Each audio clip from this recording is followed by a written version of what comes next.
Hi friends అందరికీ మరి కార్తీక మాసంలో మనం శివారాధన గురించి చెప్పుకుంటూ ఉన్నాం. అలాగే అద్భుతమైన శివలీల గురించి చెప్పుకుంటూ ఉన్నాం కదా. మరి మీ అందరి కోసం కూడా మరి నేను మరొక అద్భుతమైనటువంటి కార్తీక పురాణంలో ఉన్నటువంటి అద్భుతమైనటువంటి కథని మీకోసం అయితే తీసుకొచ్చేసాను అనమాట. మరి మీరు ఎవరైనా ఫస్ట్ టైం మన ఛానల్ చూస్తున్నారా అయితే వెంటనే మా ఛానల్ సబ్స్క్రైబ్ చేసుకుని మా వీడియోని లైక్ చేసి మా ఛానల్ని సబ్స్క్రైబ్ చేసుకోండి. మా ఛానల్ చూస్తున్నారు కానీ సబ్స్క్రైబ్ చేసుకోవట్లేదు, దయచేసి మా ఛానల్ సబ్స్క్రైబ్ చేసుకుని మరి ఈ వీడియోని లైక్ చేయండి. మీరు లైక్ చేయడం వల్ల నేను మరిన్ని వీడియోస్ చేయగలుగుతాను. అలాగే మరి ఈ వీడియోని స్కిప్ చేయకుండా చివరి వరకు చూడడానికి ట్రై చేయండి. మరి కార్తీక మాసంలో అద్భుతమైనటువంటి పురాణంలో అద్భుతమైనటువంటి కథ ఉంది. అదే మరి కార్తీక మాసంలో నదీ స్నానం యొక్క విశిష్టత గురించి అనమాట. పూర్వం శౌనికాది మునులు అందరికీ కూడా కార్తీక మాసంలో చేసేటువంటి నదీ స్నానం వల్ల కలిగేటువంటి ఉపయోగం ఏంటి, అసలు దానివల్ల కలిగేటువంటి పుణ్యఫలం ఏంటని చెప్పి సందేహం కలిగి వశిష్ఠ మహర్షిని అడుగుతారనమాట. స్వామి, కార్తీక మాసంలో మరి చేసేటువంటి నదీ స్నానం వలన కలిగేటువంటి ప్రయోజనాలను దయచేసి వివరించండి స్వామి అని చెప్పేసి అయితే అడగడం జరుగుతుంది. అప్పుడు ఆ యొక్క మహాముని ఏం చెప్తారో తెలుసా? శిష్యులారా, కార్తీక మాసం అన్నిటికన్నా ఉత్తమమైనటువంటి మాసం అన్నమాట. ఈ యొక్క మాసంలో శివాన్ని కానీ అలాగే విష్ణువుని కానీ ఆరాధించిన వారికి అద్భుతమైనటువంటి శివానుగ్రహం విష్ణువు అనుగ్రహం కలుగుతుంది. అలాగే వారికి మరో జన్మ ఉండదన్నమాట. మరి అదేవిధంగా కార్తీక మాసంలో ప్రతిరోజు కూడా తెల్లవారుజామున నిద్రలేచి మరి బ్రాహ్మీ ముహూర్తంలో నిద్రలేచి మరి నదీ స్నానానికి వెళ్ళి ఎవరైతే దగ్గరలో ఉన్నటువంటి నదీ స్నానాన్ని ఆచరిస్తారో వాళ్ళకి మరు జన్మ ఉండదు. వాళ్ళు డైరెక్ట్గా కైలాసానికి అయితే వెళ్తారు. శివానుగ్రహం కలుగుతుంది. అలాగే వాళ్ళకే కాకుండా వాళ్ళు 21 తరాల్లో ఎవరైనా కానీ నరక బాధలు అనుభవిస్తూ ఉంటే వాళ్ళందరికీ కూడా విముక్తి కలిగి వాళ్ళు కూడా కైలాసానికి వెళ్తారు. అలాగే వాళ్ళకి దారిద్ర్య బాధలు తొలగిపోతాయి. మరి వాళ్ళ జీవితం కూడా ఎప్పుడు ఆనందంగా సుఖమయంగా ఉండి వాళ్ళకి అద్భుతమైనటువంటి విశేషమైనటువంటి శివానుగ్రహం కలుగుతుంది అనేసి అయితే చెప్పారనమాట. ఈ విధంగా శివానుగ్రహం కలిగి అద్భుతమైనటువంటి విశేషమైన ఫలితం ఉంటుందని చెప్పారు. మరి దాని వెనకాల ఉన్నటువంటి అద్భుతమైనటువంటి కథను కూడా ఇప్పుడు మనం తెలుసుకుందాం. మరి ఈ యొక్క నదీ స్నానం చేసినటువంటి పుణ్యాన్ని దారబోసి రాక్షసుల్ని ఏ విధంగా మరి కైలాసానికి సాగనంపారో ఒక అద్భుతమైనటువంటి కథ ఇప్పుడు మనం తెలుసుకుందాం. పూర్వం ఒక ఉత్తమమైనటువంటి బ్రాహ్మణుడు ఉండేవాడు. కార్తీక మాసం వచ్చింది. కార్తీక మాసంలో మరి ఉదయాన్నే మరి నదీ స్నానానికి అని చెప్పేసి వెళ్తూ ఉన్నాడనమాట. మార్గం మధ్యలో ఒక పెద్ద మర్రి చెట్టు ఉంది. ఆ మర్రి చెట్టుకి 3 రాక్షసులు వేలాడుతూ ఉన్నారు. ఆ రాక్షసులు ఆ నదీ సమీపంలో వెళ్ళే వాళ్ళందరినీ కూడా, ఆ చెట్టును దాటుకుని వెళ్ళే వాళ్ళందరినీ కూడా, ఎవరైతే వెళ్తారో వాళ్ళందరినీ కూడా చంపేసి తిని వాళ్ళని నానా బాధలో పెట్టి వాళ్ళైతే హింసించి సాగుతూ ఉంటారనమాట. అలా ఉన్నటువంటి ఆ యొక్క మర్రి చెట్టు పక్క నుంచే ఈ యొక్క బ్రాహ్మణుడు కూడా వెళ్తూ ఉన్నాడు. ఆ బ్రాహ్మణుడిని చూసినటువంటి ఈ 3 రాక్షసులు కూడా ఒక్కసారి అతనిపై దూకారు. మరి అలా దూకగానే బ్రాహ్మణుడు నివ్వెరపోయి భయభ్రాంతులకు గురయ్యి పరిగెడుతూ మరి శ్రీహరిని శరణ పొందాడు. శ్రీహరి శ్రీహరి ఏడుకొండలవాడ వెంకటరమణ గోవింద అని చెప్పేసి శ్రీహరిని అలాగే శివుణ్ణి కూడా తలుచుకోవడం జరిగిందనమాట. అలాగా మరి హరిహరుని ఎప్పుడైతే తలుచుకున్నారో అప్పుడు ఏమైందో తెలుసా? ఆ రాక్షసులకి మరి పూర్వజన్మ స్మృతి అయితే కలిగింది. అప్పటి వరకు కూడా రాక్షసులుగా ఉన్నటువంటి వాళ్ళు వెంటనే, ఓ గురువుత్తమ, మీరు ఎవరో మాకు తెలీదు. మేము ఇంతకుముందు ఎంతమంది మీద పడినా కానీ వాళ్ళు ఎవ్వరూ కూడా హరినామం కానీ శివనామం కానీ చెప్పలేదు. కానీ మీరు చెప్పేటువంటి ఈ యొక్క హరిహర నామముల వల్ల మాకు పూర్వజన్మ స్మృతి అయితే కలిగింది. దయచేసి మమ్మల్ని కాపాడండి, మమ్మల్ని ఉద్ధరించండి అని చెప్పేసి ఆ బ్రాహ్మణుని అయితే వేడుకున్నారు. అప్పుడు ఆ బ్రాహ్మణుడు భయం నుంచి తేరుకుని, అసలు ఎవరయ్యా మీరు? 3 ఇంత వికృతంగా ఉన్నారు. అసలు మీరు 3 బ్రహ్మరాక్షసులుగా ఏ విధంగా జన్మించారు? అసలు ఇక్కడికి ఈ యొక్క జన్మకు వెనకాల ఉన్నటువంటి కారణం ఏంటని చెప్పేసి అయితే అడిగాడనమాట ఈ యొక్క బ్రాహ్మణుడు ఆ యొక్క బ్రహ్మరాక్షసుల్ని. వెంటనే అక్కడ ఉన్నటువంటి మొదటి బ్రహ్మరాక్షసుడు ఈ విధంగా చెప్తున్నాడు.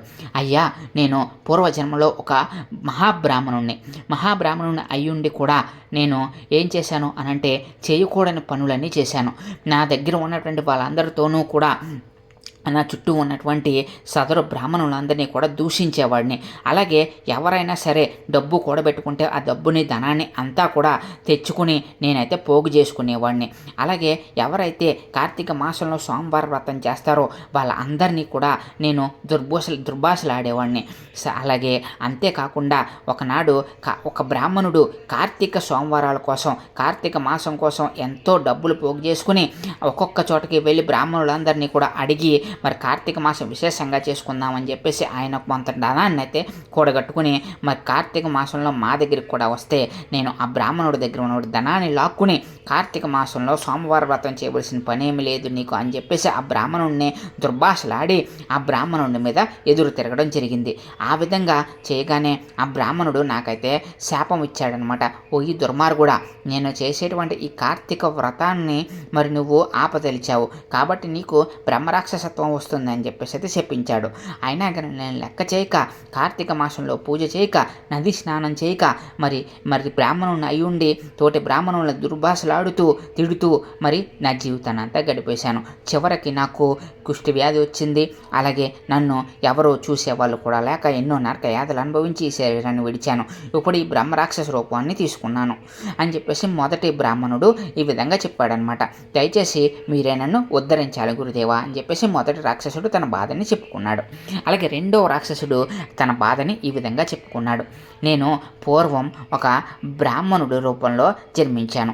మరి బ్రాహ్మణుని అయ్యుండి కూడా నేను ఏం చేశాను అనంటే ఒక్కరోజు కూడా నేను శివారాధన చేయలేదు. అలాగే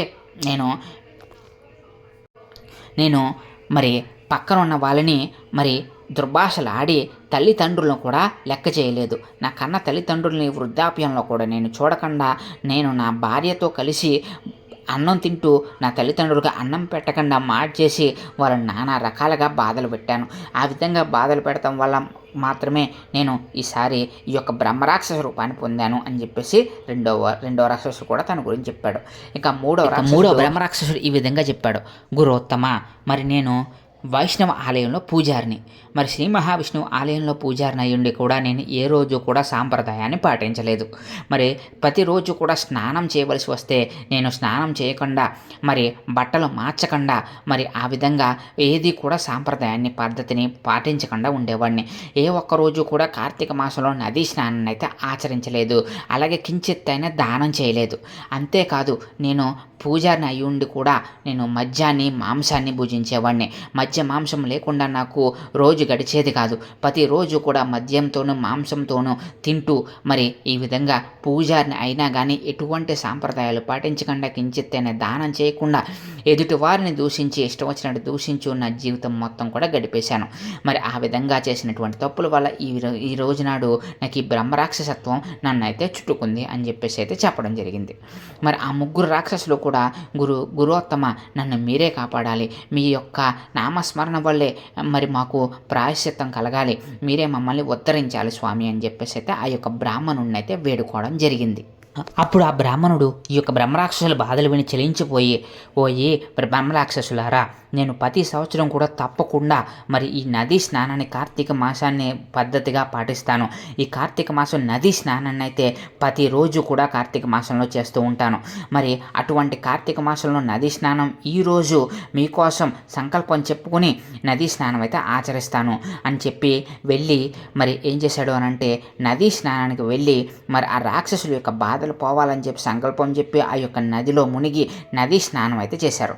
అలాగే ఆ యొక్క కార్తీక మాసంలో నదీ స్నానం వల్ల కలిగినటువంటి ఆ యొక్క పుణ్యాన్ని ఈ యొక్క బ్రహ్మరాక్షసులకి దారబోయగానే ఆ బ్రహ్మరాక్షసులు అసలు రూపాన్ని వదిలేసి ఆ బ్రహ్మరాక్షసత్వాన్ని పిశాచత్వాన్ని పోగొట్టుకుని కైలాసానికైతే వెళ్ళిపోయారు. దీంతో మరి కార్తీక మాసంలో చేసేటువంటి నదీ స్నానానికి ఉన్నటువంటి పుణ్యఫలం ఏ విధంగా ఉంటుందో చెప్పవలసిందిగా చెప్తున్నారు ఈ యొక్క కథ ద్వారా. అంటే అద్భుతమైనటువంటి యొక్క కార్తీక మాసంలో వచ్చేటువంటి నదీ స్నానం వల్ల ఎటువంటి సద్గతులు కలుగుతాయో, బ్రహ్మ రాక్షసత్వం పోయి కైలాసానికి వెళ్ళవస్తారని చెప్పేసి పురాణాలు శాస్త్రాలు చెబుతూ ఉన్నాయన్నమాట. మరి ఈ కథ ద్వారా మనం తెలుసుకున్నాం కదా ఫ్రెండ్స్.